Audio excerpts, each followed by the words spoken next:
नित्यानन्दं परमसुखदं केवलं ज्ञानमूर्तिं द्वन्द्वातीतं गगनसदृशं तत्त्वमस्यादिलक्ष्यम् एकं नित्यं विमलमचलं सर्वधी साक्षिभूतं भावातीतं त्रिगुणरहितं सद्गुरुं तं Namami.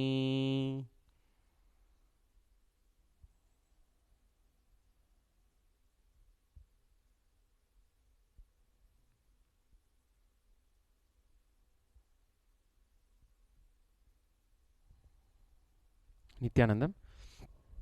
We welcome all the participants of this session for learning the Agamas, Sanskrit, Yoga, and Yoga Pramanas and the scriptures with the blessings of His Divine Holiness, Bhagavan Sri Nityananda Paramashivam.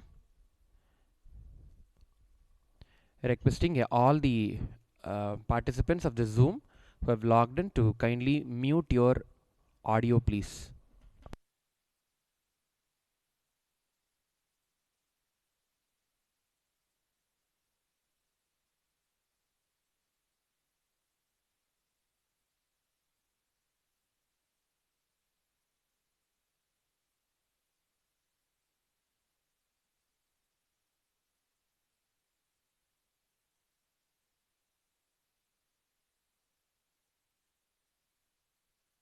Sorry for we are completing for the technical glitch that we faced. Yesterday was the first day of these sessions on the learning of Sanskrit and Agamas and the Pramanas. As we announced yesterday, starting yesterday, 21 days, it will be a continuous sessions for the refreshment of the exact course content that we cover in the Nityananda Yoga Teachers Training. In the Nityananda Yoga Teachers Training, we always cover up the syllabus with Sanskrit, Agamas, Pramanas, and various other stuff. So we welcome you all to everyone, not just the Nityananda Yoga Teachers trainees or the NYTT grads. Everyone across the globe is now free and welcome to join this course. Kindly, everyone who has already logged in, we request everyone to, whoever has not filled out the form, we request everyone to fill out the form tinyurl.com/Nityananda Sanskrit. So, having said that, yesterday we saw who Paramashiva is as per the Sanatana Hindu Dharma. We also saw the formless state of Paramashiva and Paramashiva's form, and in the formless state what he revealed was Vedas, and with the form what he revealed was the Agamas. Agamas are technically called Tantras. Yesterday we saw that the four Vedas are Rig Veda, Yajurveda, Samaveda, and the Atharva Veda. The Rig, Yajus, Sama, and Atharva Veda. These are the four Vedas. Further, every Veda, that is Rig Veda also, Yajur Veda also, Sama Veda also, and Atharva Veda also, each Veda is further classified into four parts. The four parts of the Vedas are Samhita, Brahmanam, Aranyakam, and Upanishad. I again repeat the four parts of, I'll write down on the board, you can also, so that you can make note of it. All the NYTT grads who have already finished the Nityananda Yoga Teachers Training, please kindly make note of all these notes for your own self.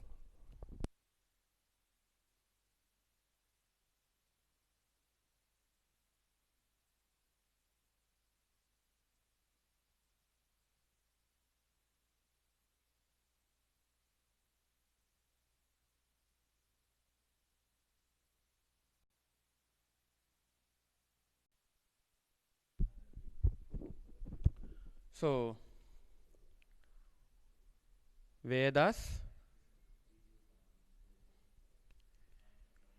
that has Rigveda,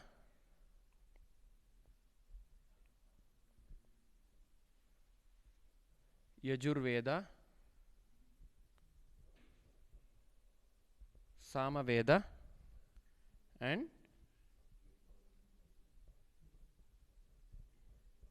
Atharva Veda. Each Veda contains 4 parts.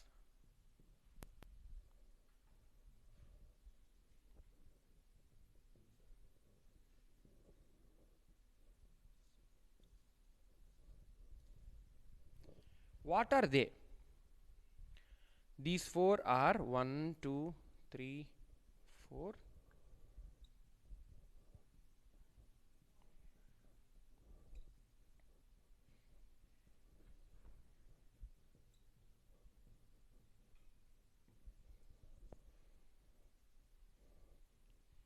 Samhita,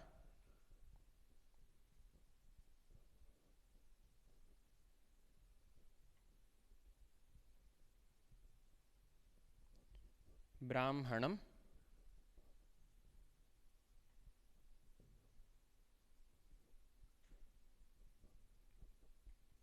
Aranyakam,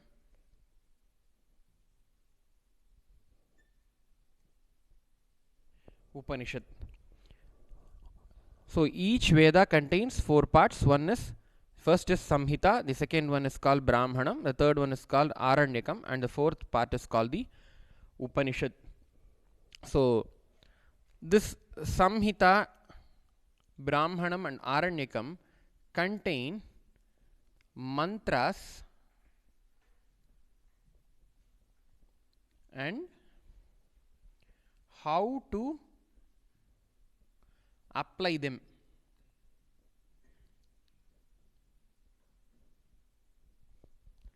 In yaga. A yaga is a fire ritual, sacred fire ritual explained in the Vedas. This 3 put together form the Karma Kanda of the Vedas. Karma Kanda means the ritual part. Karma means ritual, action. So this is Karma Kanda. Upanishad is called the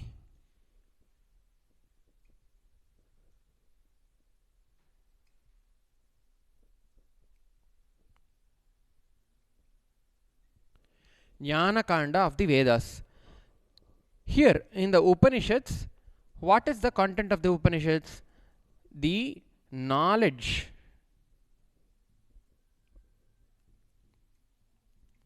about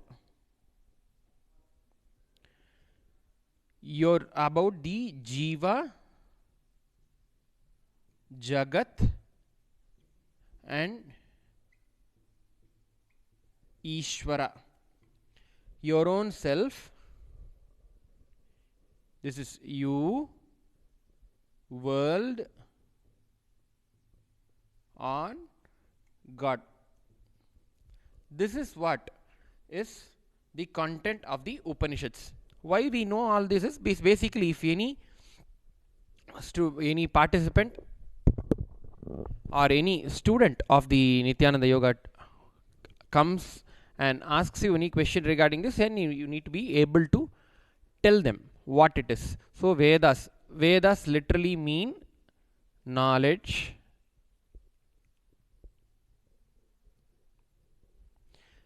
it comes from the verbal root with, which means to know.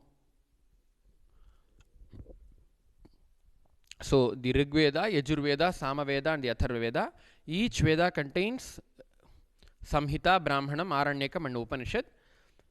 And because Upanishad is the last part, 1, 2, 3, 4, and the fourth part, the last part of the Vedas, the Upanishads are called the Vedas, the last part of Veda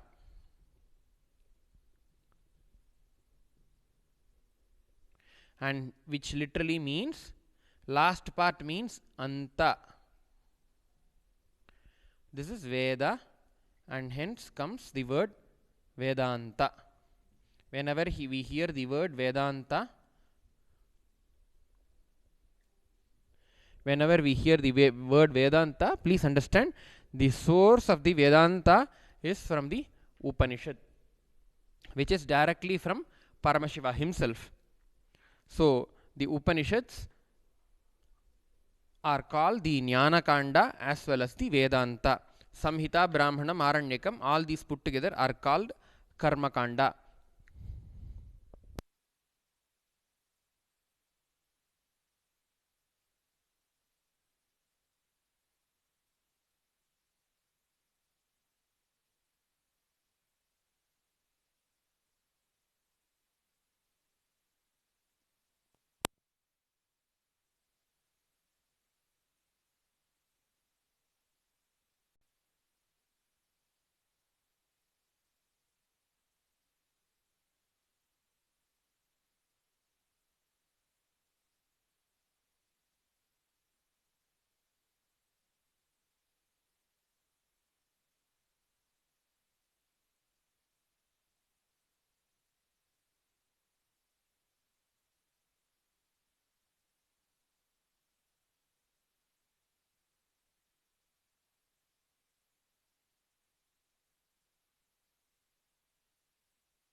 So this is the Sadguru Vandanam. This is the invocation mantra that we chanted in the beginning and will be since what we started yesterday for teaching. So Nityanandam Paramasukhadam Kevalam Jnanamurtim Dvandvatitam Gagana Sadrisham Tattvamasyadi Lakshyam.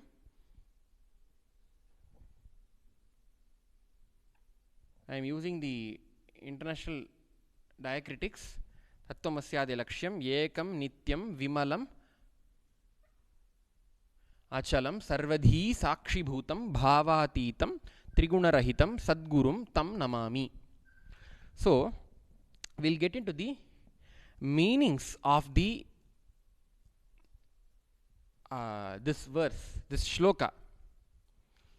This is a shloka.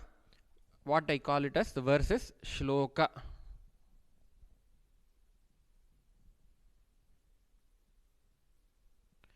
We call it shloka. I am writing in Devanagari also. For those of you who know Devanagari, I am writing it.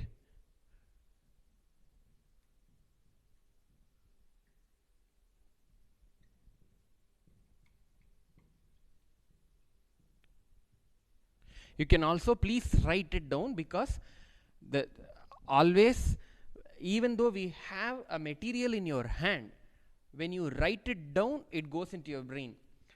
Swamiji always says he himself, when Swamiji was in Ramakrishna at Chennai as a brahmachari, even though he had the puja book, he would personally write it with his own hand and write it down, so that it is dear to your heart and it goes into your system and you know it, what you are actually learning.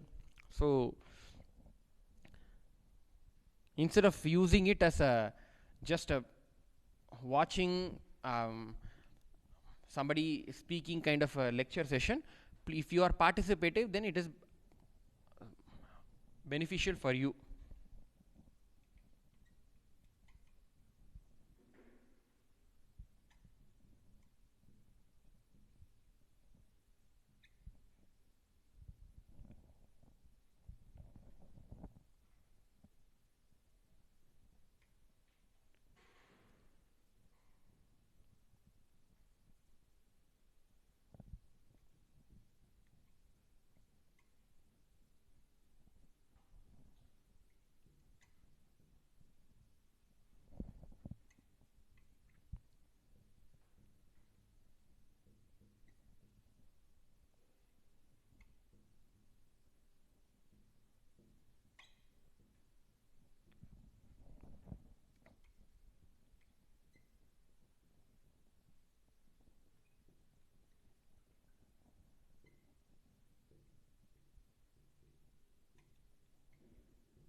So I'll go into the meanings of it, what it means.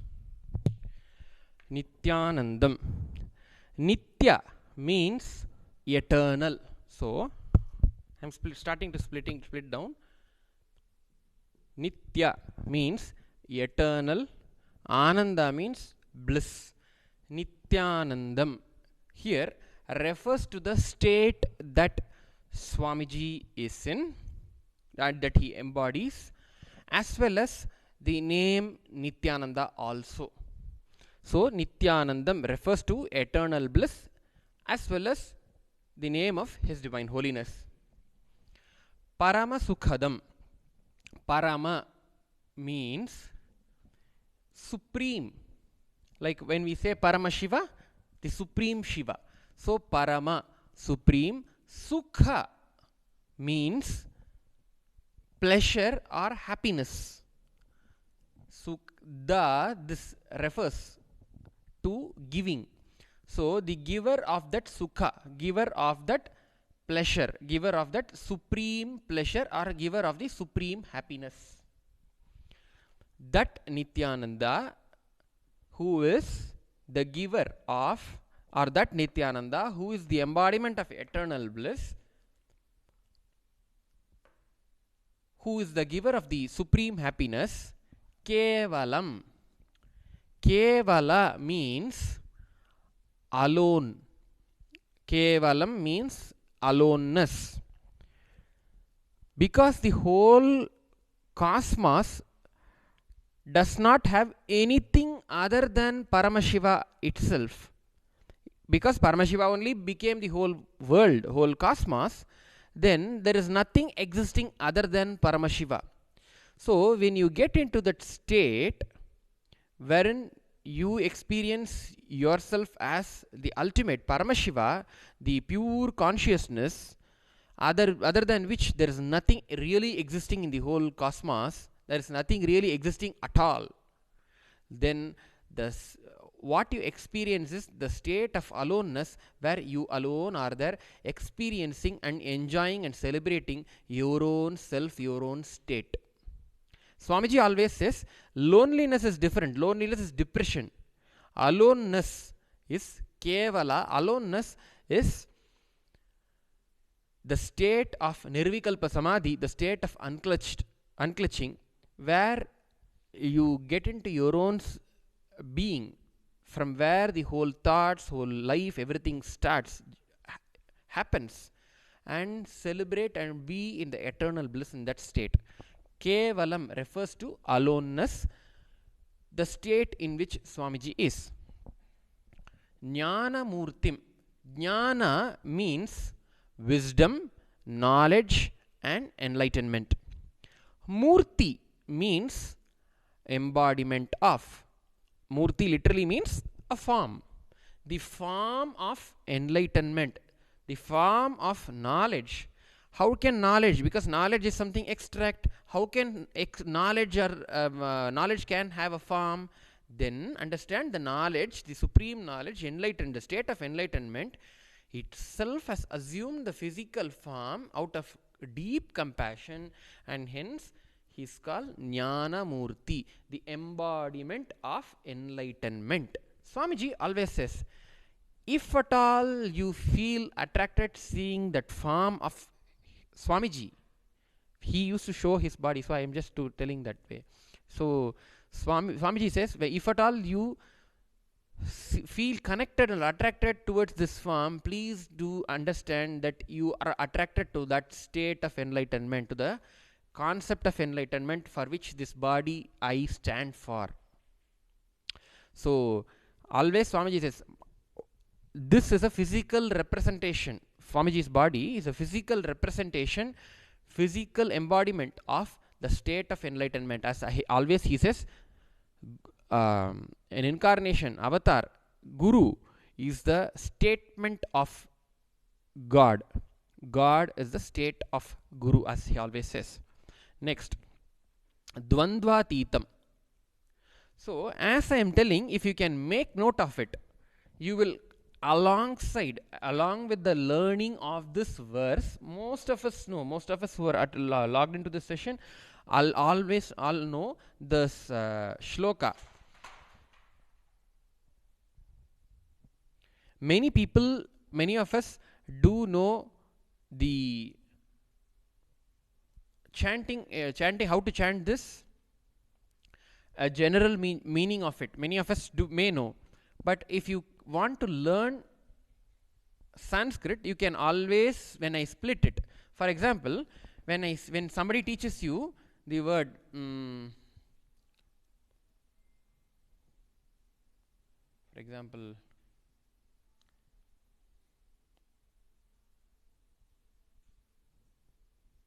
so if somebody teaches you biology in your school, they would have taught biology. Ology means study of, bio means related to living beings, living creatures. They teach. So you learn that this suffix ology in Latin means study of, and bio represents means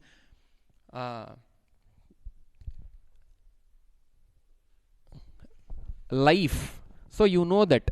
Like that, start learning this also. Whenever I am telling, you can make note of it. Parama means supreme, sukha pleasure or happiness. This word, this suffix da represents, means that giver of. So naturally, when you understand this, when you learn this suffix da means giver, then you can start using Nityananda da means the giver of Nityananda. Kevala da means the giver of Kevala, the giver of the state of Kevala. Jnana da means the giver of Jnana. So this way you can also learn Sanskrit, the language, also alongside. Yes.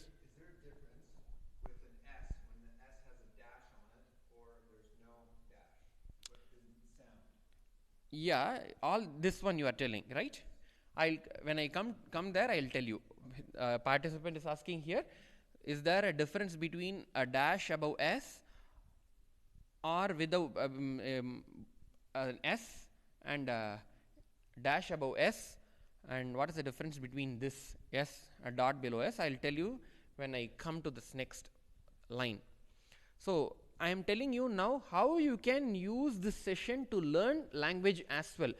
Throughout these sessions, there will be sessions where I'll be teaching you Sanskrit language separately, as well as many content, many other things where Sanskrit is the base, the Samskrita Bhasha is the base, and hence when those meanings of the shlokas and the verses or pramanas are being taught, you will also get to learn the bhasha language as well.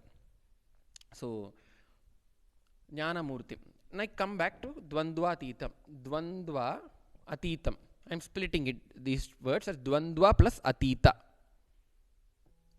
Okay, Dvandva means dual, double. So Dvandva, the word comes from the word Dva or Dve, which means number 2 in Sanskritam. Dve means 2. So you now know the what you tell for 2. It is Dve. So it comes from Dva, becomes Dva, and Dvandva. The state of being 2. What is that is called the state of being 2? Duality. When do we call something duality? When do we say 2? When there is, suppose there is an apple, there is another apple, there is another apple. When this is different from this, which is different from this, then you break it up. There is a clear cut demarcation and which differentiates between this, and this is different and that is different, and so and there is similarity between these two, which is this is an object, this is also an object. So you call this is object number 1. Next, this is object number 1. This is another object. This is another object. So 1 plus 1, you put it as 2. So this is called, when you say duality, means there is no oneness. When you say duality, the lack of oneness, where the difference that this is different and that is different, there is a split up, there is a breakage in the oneness, then you call duality. That duality is Dvandva. Atita means beyond. Atita means beyond the duality.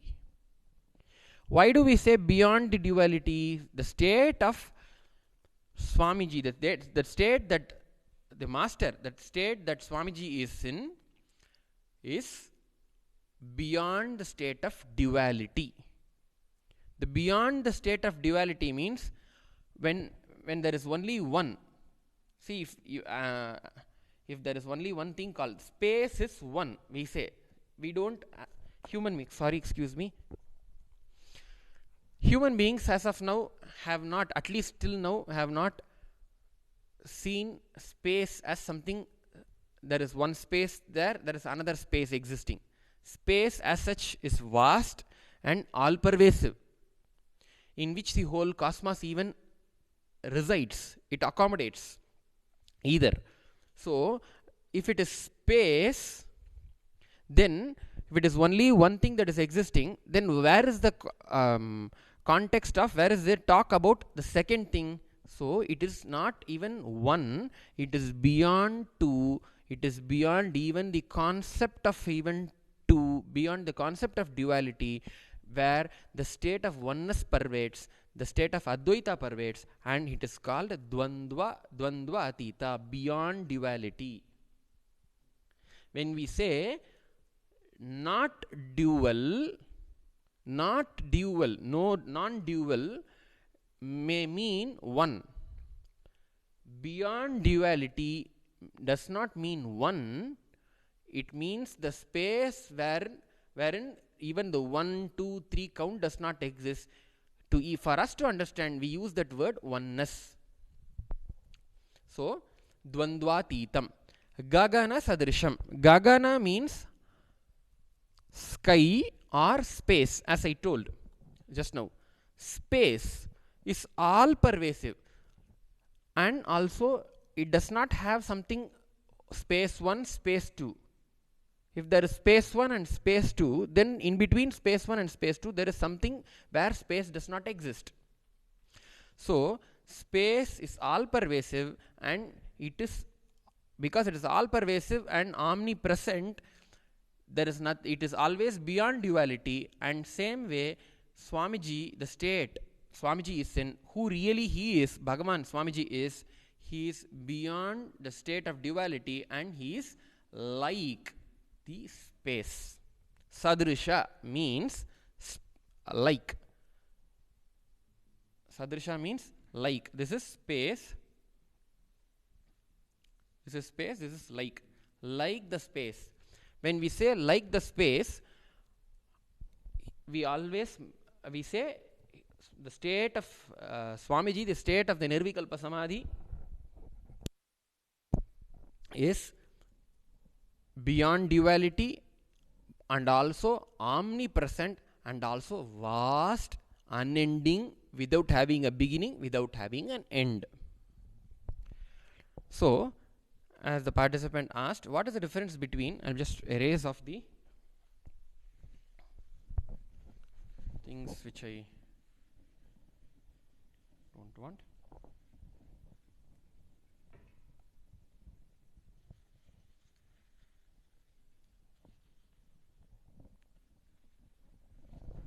What is the difference between the notations?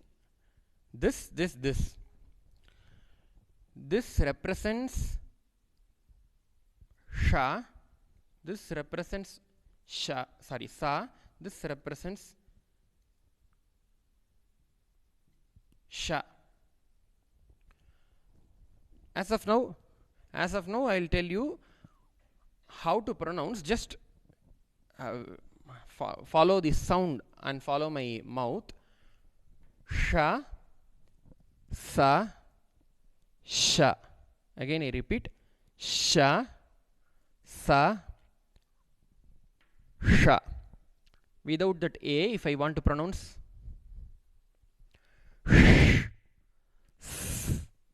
Sh, this is the difference. How to pronounce this, I'll separately teach you where to keep your tongue. All this I'll separately teach you when I come back to this teaching of this alphabets of Sanskrit, the aksharas of Sanskrit. So as of now you can understand this is sadrisham. This is like tattvamasyadi lakshyam. Tattvamasi adi lakshyam. These are three words in it. Tattvamasi. Ayamat. There are four. Each we already told 4 Vedas are there. Rig Veda, Yajurveda, Samaveda, and Atharva Veda. If somebody asks, okay, what do you want to tell? If I am talking all these things for 1 and 2 hours, 1.5 hours, I talk in this class. You may ask. So finally, if you want to tell one sentence about what you are teaching, so I'll tell one thing. All the source of this knowledge, whatever I am teaching, are the source of the scriptures, is the state of enlightenment, is a state of pure consciousness, of which Swamiji is embodiment, for which Swamiji is an embodiment of that state. And when you surrender to him, you will achieve that state. Is the one liner I'll give. If you always ask what is the essence of it, if you buy a book, if you purchase a book, it has a title. So the title of the book, through that, or a title of a movie, through that you know what the content is. Similarly, that essence of that whole Veda, one Veda, Rig Veda, Yajur Veda, Sama Veda, Atharva Veda, the essence of one Veda. What is the essence of one Veda, each Veda?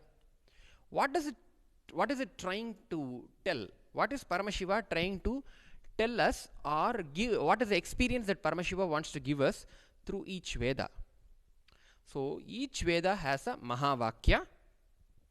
The 4 Mahavakyas of the 4 Vedas are Aham Brahmasmi, Tattvamasi, Ayamatma Brahma, Prajnanam Brahma.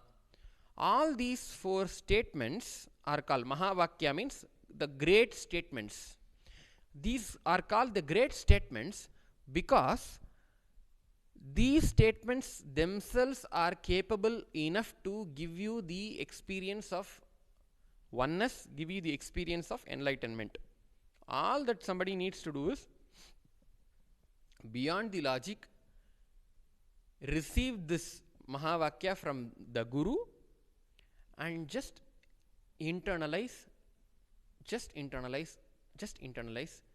chew it, and it simply becomes your experience. That is what we always call Shravana, Manana, Nididhyasana and Samadhi. The more you do Manana and Nididhyasana, internalizing, listening and internalizing and manifesting it, what you have experiences the state of Samadhi, the state of enlightenment itself. So, these one of that 4 Mahavakyas is Tattvamasi. Tattvamasi contains Tattvam Asi. Tat means that, Tvam means you, Asi means are. You are that is the meaning. You are that pure consciousness. You are that cosmic consciousness itself is the meaning of this Tattvamasi. So, what is the experience that somebody will achieve? What is the experience that somebody is expected to achieve through this Mahavakya? You are that means when somebody tells me you are that, I am that pure consciousness. What is the experience if I live it? That I am the pure consciousness. So, Tattvamasi, Adi means etc. When it is said etc., Tattvamasi, Ayam Atma Brahma, Prajnanam Brahma, Aham Brahmasmi, all these 4 Mahavakyas. Lakshyam means the goal. He is the goal. He is the state which is the goal to be achieved by all the great Mahavakyas of Vedas, starting from Tattvamasi, is the meaning of Tattvamasyadi Lakshyam. The Guru is the one, the state in which the Guru resides, the space in which the Guru resides, Swamiji resides, is the goal, Lakshyam of the Mahavakyas of the Vedas. Great Mahavakyas, the great statements of the Vedas, the essence of Vedas, which are Tattvamasi and etc. is the meaning. So, the next one, Ekam. Ekam is one. Because other than consciousness, for us who are all established and experiencing the world of duality, when we see from the world of duality, when we say consciousness is only one, soul is only one, Paramashiva is only one, then we say one. For us it is one, we count it as one, because we see something as two. Other than one, that only one, there is nothing else existing, the consciousness. He is that consciousness, pure consciousness, other than which nothing else exists. Nityam. Okay, when did it all start? What is the beginning and the end of this pure consciousness, who is Swamiji himself? So, Nityam, eternal, which does not have a beginning nor an end. Vimalam. Malam means impurity. Vimalam means beyond impurity or without impurity. When we say impurity, what is the impurity that we talk about here? Is it an impurity of having some bacteria, virus, or some if it is a white color cloth, then you then you will tell that there is something called something impure, means some stain is there, so it's the impurities in that. If it is a glassware or a utensil, then the impurities is what you talk about.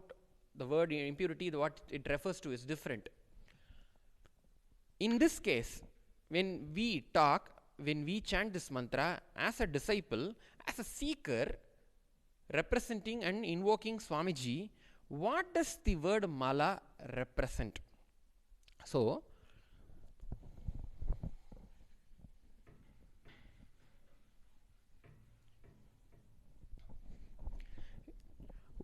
first we need to understand two things. What Agamas teach, what Paramashiva teaches in the Agama. It is Shiva. Paramashiva is there. I am here. I means we all, human beings, or Jiva. I put it as Jiva, beings. For those of you who are completely new to this religion, please.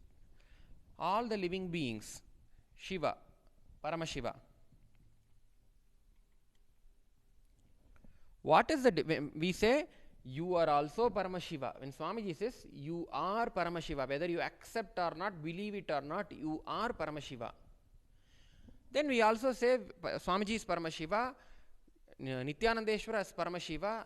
What is the difference between us and Paramashiva? We are also Paramashiva, he is also Paramashiva.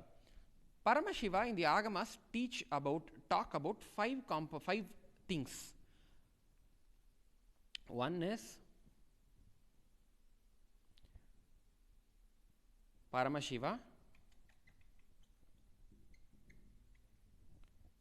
the pure state of Paramashiva. Another one, what we experience as beings, Jiva. Third, he speaks of three impurities.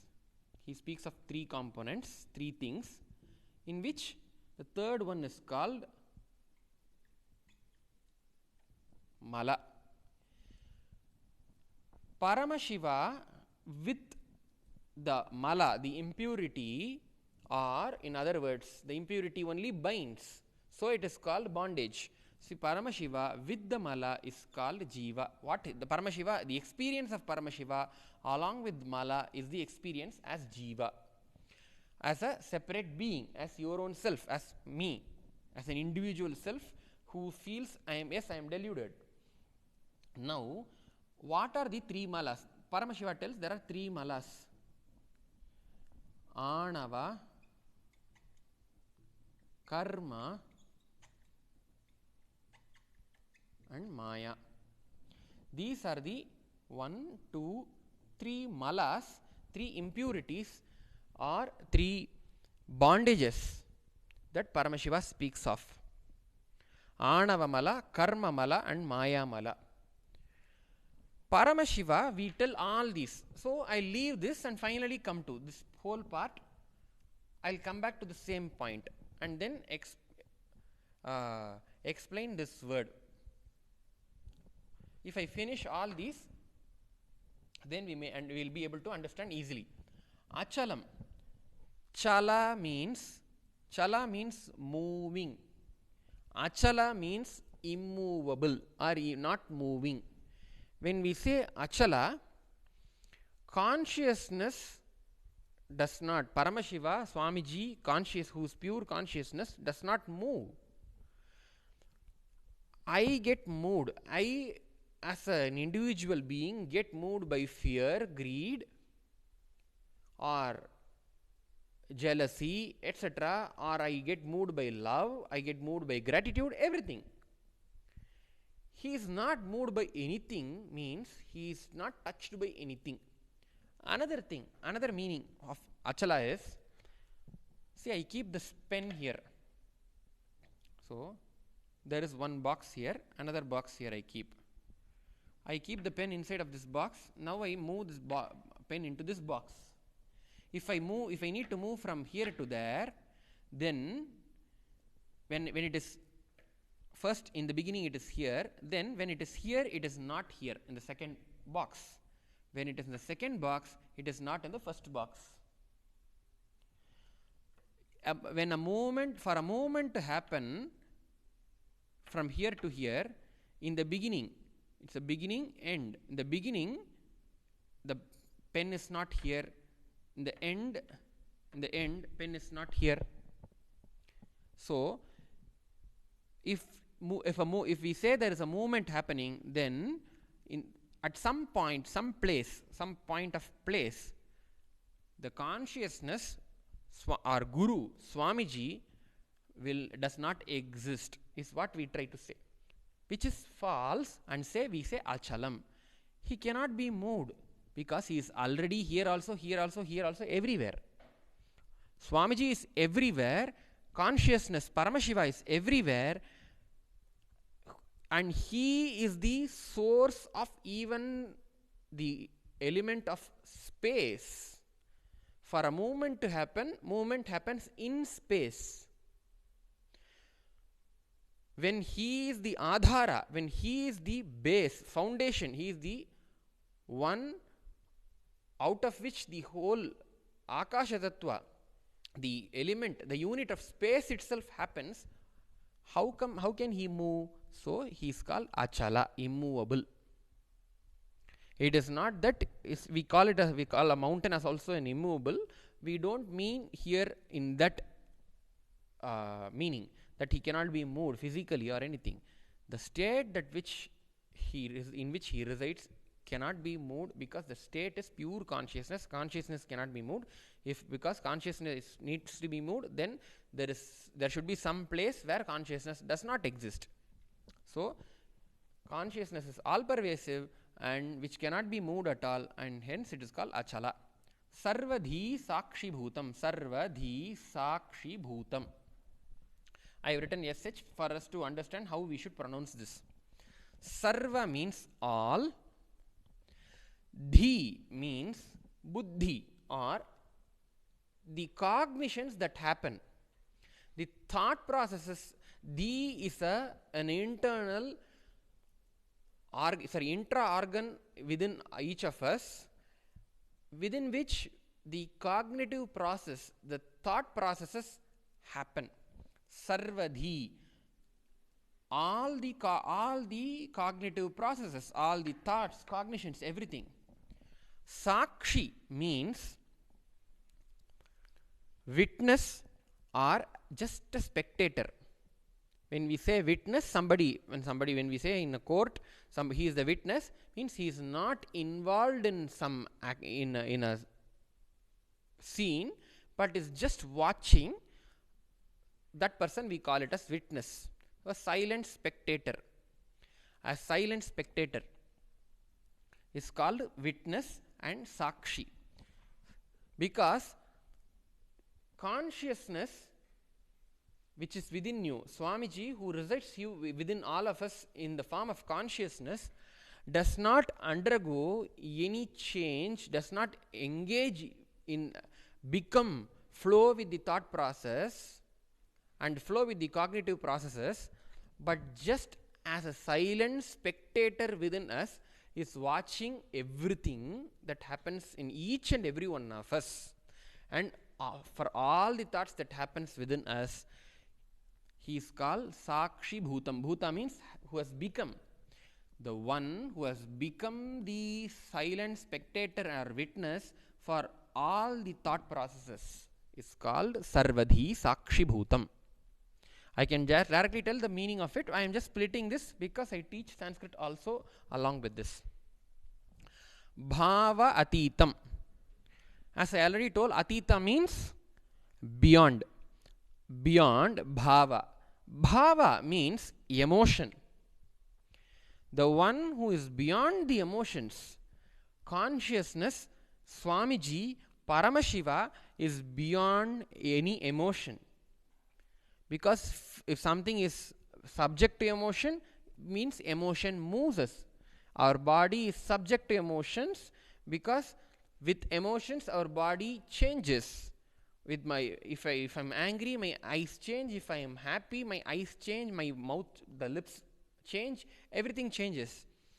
But for consciousness, it is not moved by anything, because the Upanishads say that consciousness, that Brahman, Paramashiva, Swamiji, Guru is the base of everything. Because of the power of that consciousness only, even the emotions happen. If that is the case, how emotions can touch or move? So he is called Bhava Atitam, beyond all emotions. Triguna Rahitam. Triguna Rahitam. Rahitam means without. Guna means attribute. See, there are two things. Guna, Swamiji says, Guna and Swabhava. Guna means any attribute or quality. Suppose, for example, the body I am carrying now is a male body. The name I am carrying, Shri Nityambananda Swami, is a name attributed to this body. and that I speak well, whatever. Any of the attributes, qualities that somebody may say that is a nice person, somebody we may tell that is a wicked or evil person, whatever. All these are attributes, two attributes which come and go. Swabhava is that which nature which cannot be taken away. All these nitya, eternal, bliss, paramas, and then eka, sing only one, eternal, without impurities, achala, immovable, all these are not attributes to the state of pure consciousness or nirvikalpa samadhi, Paramashiva or Swamiji. All these are the swabhava, the nature of Swamiji. Nature cannot be changed. The nature of something cannot be changed. If water is there, that it is liquid, cannot be changed. That is the nature of water. Water is cold or hot is an attribute, is a quality that water may have. That the water is liquid, cannot be changed, is a nature. Like that, all these are not attributes but nature of Swamiji himself. Guna here is attribute. What is the guna? Three guna. Three means three. English three also. The three means number three. 1, 2, 3. What are all the three attributes, three guna? The Shastras, the scriptures speak of the three gunas: Sattva, Rajas and Tamas. The Shastras say that the whole world is made of these three gunas: Sattva guna, Rajo guna and Tamo guna. Sattva, Rajas and Tamas. What is meant by Sattva, Rajas and Tamas? Sattva is the pure state. Rajas is the state of activity. Sattva is a state of clarity. Rajas is a state of activity, intense chaotic activity. Tamas is the state of inertness. How do we experience as human beings all these states? Swamiji very beautifully explains in the Living Enlightenment book, which is the gospel of His Divine Holiness. Sattva, the sattva, less thoughts, more action. When you are experiencing more, when you are doing more action but less thoughts, understand the guna called sattva is predominant in you. When you have more thoughts and more actions, understand that you have rajas predominant in you. When you have more thoughts but less actions or zero action, understand you are in tamas. For example, when we sleep, we do start dreaming. During dream, we have random and high thoughts, but the body does not move. We don't move, we don't do anything. So, that state, that the guna when we are sleeping is tamas. Or when we feel sleepy or lethargic, lazy, during this called tamas. When we don't have clarity but continuously engage in some activity, being active but it is no way coordinated well, and still have there is no inner poise, then the state is rajas. If you do if the actions happen through you intensely, but what inside of you, either there is no thought or you have very less number of thoughts, then you are established in sattva. In the case of Swamiji, he does not have any thought within him, but his body keeps on engaging in action. What he does, he continuously keeps on engaging in action, which is a completely new phenomenon out of the domains of these three gunas, sattva, rajas and tamas, and hence we call triguna rahitam, the consciousness, Paramashiva. See, very clearly the scriptures say that we all sometimes when we pray to Ishvara, pray to Paramashiva with lot of pain or suffering, don't you have heart?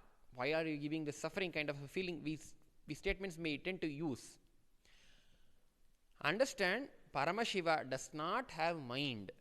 Scriptures very clearly mention that Paramashiva does not have mind. Because mind is subject to these qualities, and because Paramashiva does not have the shaft called mind, he does not have these three qualities, and hence Paramashiva, Swamiji, the pure state of consciousness, Nirvikalpa state of Nirvikalpa Samadhi, is without the three qualities. The whole world is made up of these three qualities except the Guru, except the state of the Guru, except Paramashiva, except the state of Nirvikalpa Samadhi. Sadgurum Tam Namami. Guru, already in the beginning of the session yesterday I told, Gu means, in the Guru Gita, Paramashiva tells, Gu means ignorance, Ru means remover of ignorance, Sadguru means the remover of the complete ignorance, and the one who gives you enlightenment is called the Guru, who initiates you, the Guru who is already enlightened and who initiates you into the state of enlightenment, and who gives you the commitment that he will be with you until you get enlightened, how many ever janmas you take, how many ever births you take, and he continues to be with you and guides you and ensures that you get enlightened, is one called Guru, Sadguru. Tam means that Guru. Namami means I bow down. Nam means the verbal root, bowing down, doing namaskara, doing this. Namami means I bow down.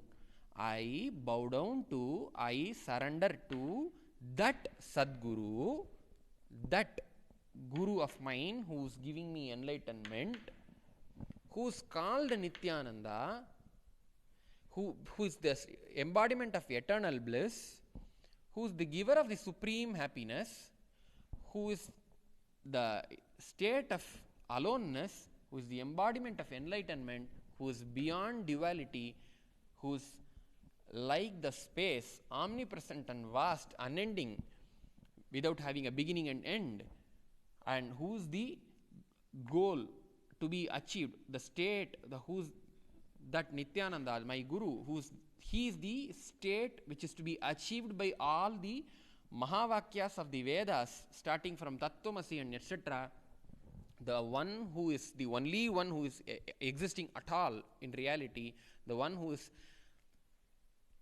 eternal, who does not have a beginning and end, the one who is without impurity, without any bondage, the one who is immovable, the one who has become the silent spectator and witness for all the thought processes,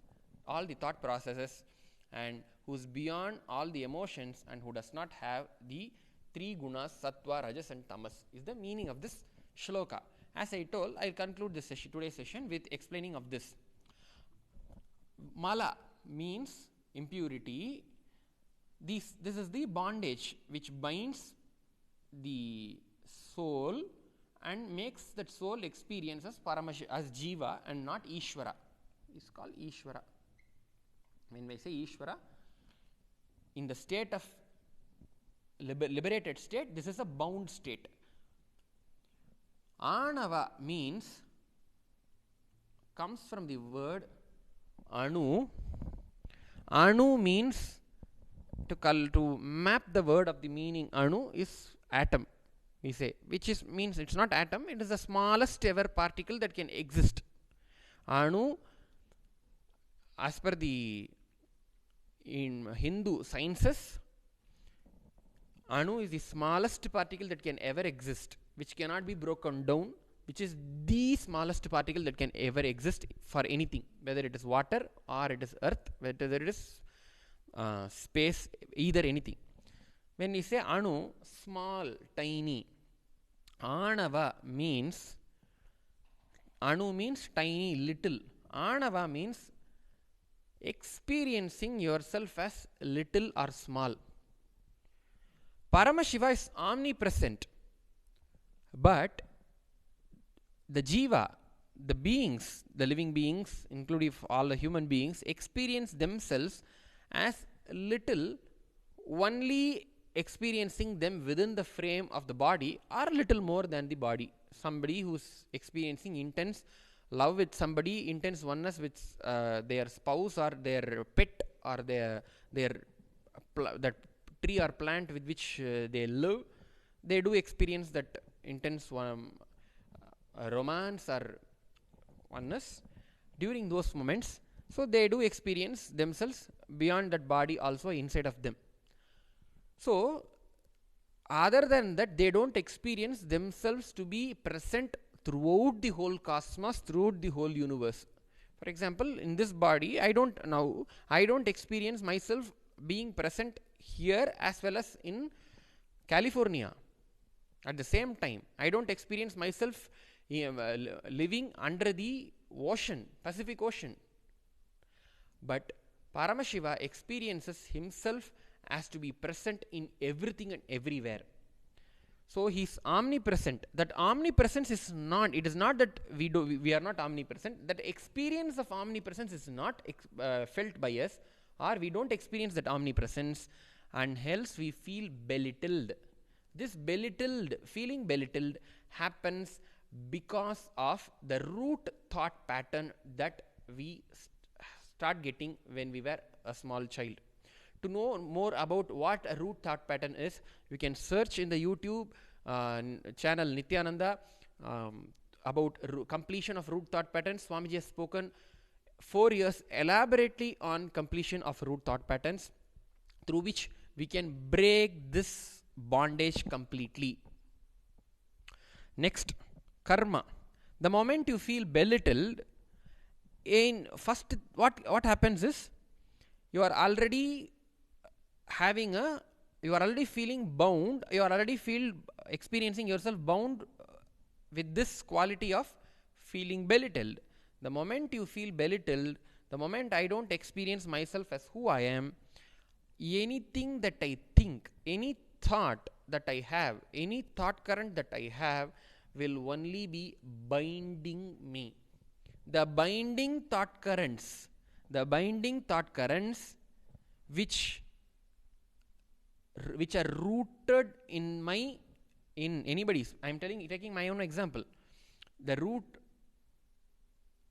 binding cognitions and binding thought currents, the powerless cognitions which arise out of the powerlessness of the root thought pattern, creates an effect in us called karma, which keeps on binding.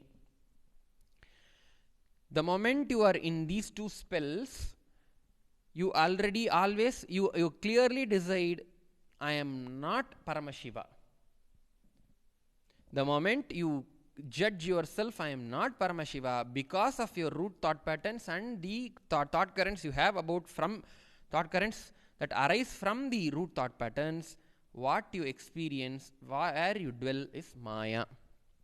These three are the mala, the impurities which bind a soul and not allow that soul to experience the Paramashivatva of that soul. Swamiji does not have this bondage of mala, anava mala, karma mala and maya mala, and hence he is called Vimala. He does not have these three bondages of feeling belittled, or the binding thought currents or powerless cognitions, or being in the domain of delusion. Because he does not have all these malas, he is not bound, he is called Vimala. The nature of pure consciousness that Swamiji is without having these bondages. So, having said this, explained this Sadguru Vandanam in detail, word by word. So, we come to the end of today's session. So, all those of you who have logged into this session, I request all of you to put it in action. The great incarnation called who's Adi Shankaracharya, who's the incarnation of Paramashiva himself, he tells what is inaction. Kim Jadyam Patatopyanabhyasaha. He writes a treatise which is in the form of a question and answer. He himself asks the question and he himself is replying. He asks, what is inaction? What is laziness? He replies, not putting into action even though being taught. So, after having learnt this, let us all jump into action of making a video and making a Facebook post explaining what we understood. Be very clear when you explain, because we learn, we are all students, we do learn, everyone. Let us be very clear in stating what I understood from this session. Always start telling what I understood from this session is this, because there may be so many, you may have so many followers and friends in the Facebook and Twitter, YouTube.